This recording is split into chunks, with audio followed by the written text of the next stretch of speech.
Magandang umagang muli sa bawat isa po sa atin. Tayo po ay nagpapasalamat sa biyaya at pagpapala ng Panginoon na tayo po ay narito upang magbulay-bulay ng salita ng Diyos. Ang sabi po ng Isaiah 66 verse 9, "Shall I bring to the birth and not cause to bring forth, saith the Lord? Shall I cause to bring forth and shut the womb, saith thy God?" Philippians 1:6, "Being confident of this very thing, that he which hath begun a good work in you will perform it until the day of Jesus Christ."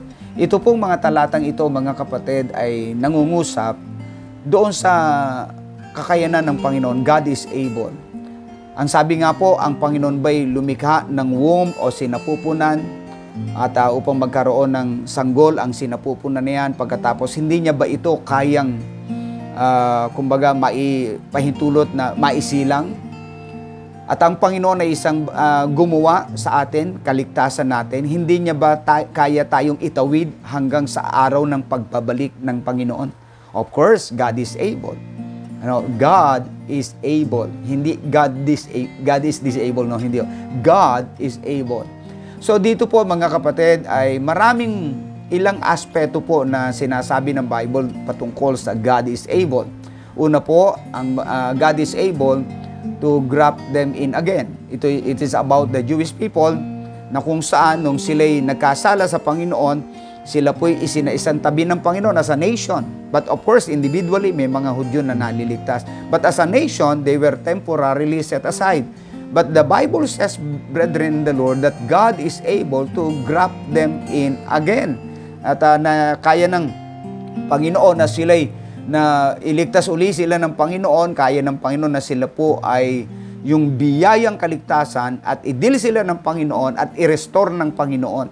The same with us, brethren in the Lord, hindi lamang po iyon, kundi bagkus, God is able, mga minamal, as believers of the Lord, God is able to make His grace abound toward us. Ang sabi nga po, 2 Corinthians 9:8, "And God is able to make all grace abound toward you, that ye always having all sufficiency in all things, may abound to every good work." Bagamat ang context po nito, mga kapatid, it's about giving. But you know, brethren, the Lord, maging sa ating Christian life, at kapag dumarating tayo sa panahon ng limitasyon ng ating sarili, may kahinaan, may troubles, ika nga, merong kahirapan ng buhay, may mga problems, ang sabi po ng Panginoon, mga kapatid, God is able to make His grace abound toward us.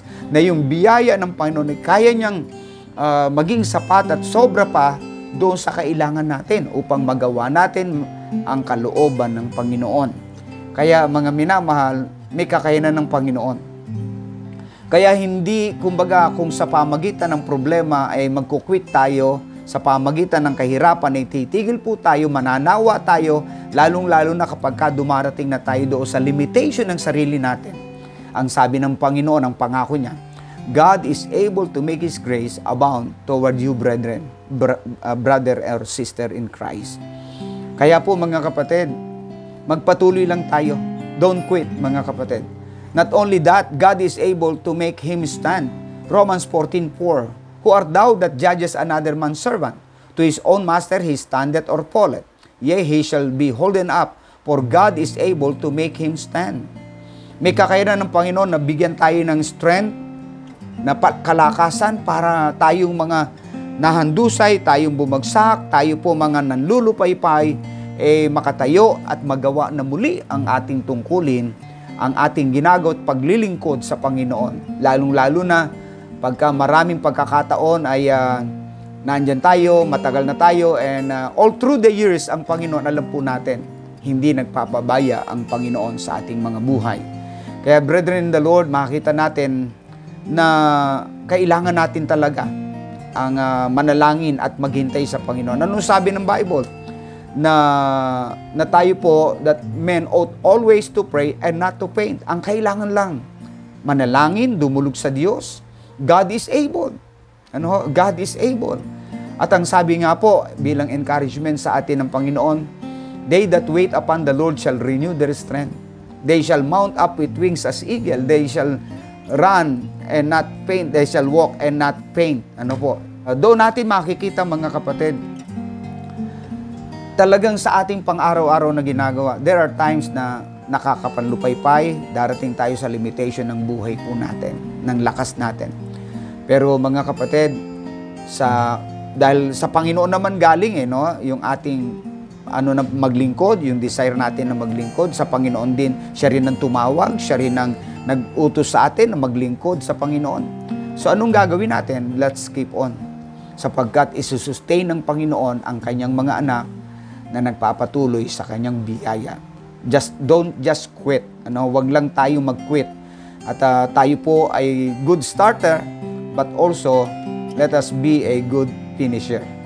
Kaya po, brethren, the Lord, lagi, let us always consider sa ating lahat na ginagawa, kung may kahirapan man, problems man, limitations, ang sabi po, God is able.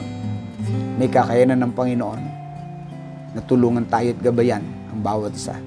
Maraming salamat sa kanyang pagpapalat biyaya at maging sa opportunity na maglingkod sa Panginoon. Let us pray. Lord, thank you. I-bless mo po ang aking mga kapatid patuloy. Sa mga nanlulupaypay, palakasin mo po. Sa mga dumarating sa limitations, ay gabayan mo nga po. Lord, palakasin mo nga po ang bawat isa po sa amin. At panalangin ko po, Panginoon, na pasaganain mo po ang iyong biyaya sa aking mga kapatid, mga nakikinig, sa mga nanonood, sa mga bawat isa, Panginoon, na naglilingkod sa iyo. I pray ang iyong biyaya. And God is able to make us stand, Panginoon. Patuloy mong bigyan ng lakas ang bawat isa. Tulungan mo kaming makatayo at gawin muli ang tungkulin na inilagay mo sa aming mga balikat. Tulungan mo nga po at pagpalain, hawakan mo ang buhay at pati po ang katawan ng bawat isa. Patnubayan mo nga po. Salamat po patuloy, Pastor Letnaba, ang IBC Naga, at ang bawat isa po na nakikinig, nanonood, at ang mga teachers, mga pastors, mga kamanggagawa, mga mananampalataya. Patuloy po kayong gumawa sa bawat isa sa amin. Alam po namin, magpapatuloy po kami because you are able. Lord, thank you. Ang kapurihan at ang karangalan ay binabalik po namin sa iyo. In Jesus' name we pray. Amen and amen. God bless you po, mga kapatid.